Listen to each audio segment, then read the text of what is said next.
ফেনীর পরশুরামে ধর্ষণ মামলায় অভিযুক্ত ইমাম ও মক্তব শিক্ষক ডিএনএ পরীক্ষায় নির্দোষ প্রমাণিত হয়েছেন।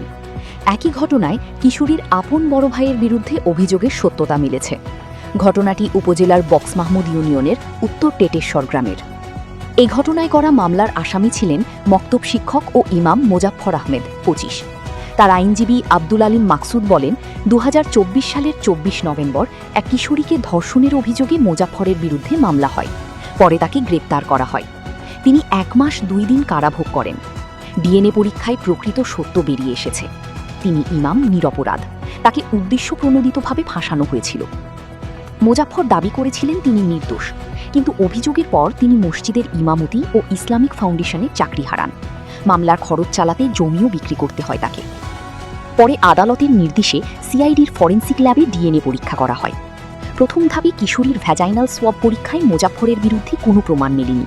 পরে কিশোরী ও তার সদ্য ভূমিষ্ঠ সন্তানকে নিয়ে পুনরায় ডিএনএ পরীক্ষা করা হয়। তদন্তে উঠে আসে চাঞ্চল্যকর তথ্য।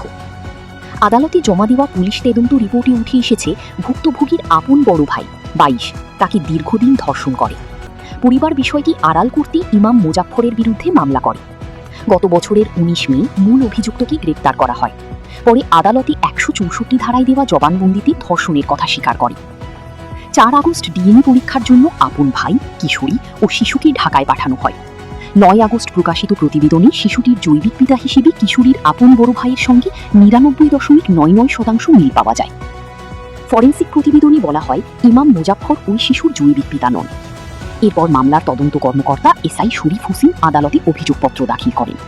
এটি মোজাফফরকে অব্যাহতি দিয়ে বড় ভাইয়ের বিরুদ্ধে নারী ও শিশু নির্যাতন দমন আইনে অভিযোগ আনা হয়। বর্তমানে আসামি ফেনী জেলা কারাগারে রয়েছেন। মোজাফফর আহমেদ বলেন, অবশেষে সত্য প্রকাশ হয়েছে। আমি সামাজিকভাবে অপমানিত হয়েছি, চাকরি হারিয়েছি, কারাভোগ করেছি। এর ক্ষতিপূরণ চাই। পরশুরাম মডেল থানার ওসি আশরাফুল ইসলাম বলেন, পুলিশ গুরুত্ব সহকারে তদন্ত করেছে। ডিএনএ রিপোর্টের ভিত্তিতে প্রকৃত অভিযুক্তকে শনাক্ত করা হয়েছে। প্রকৃত সত্য উদ্ঘাটিত হওয়ার পর ওই ইমামের নাম চার্জশিট থেকে বাদ দেওয়া হয়েছে। Swarna Hossain, daily one news.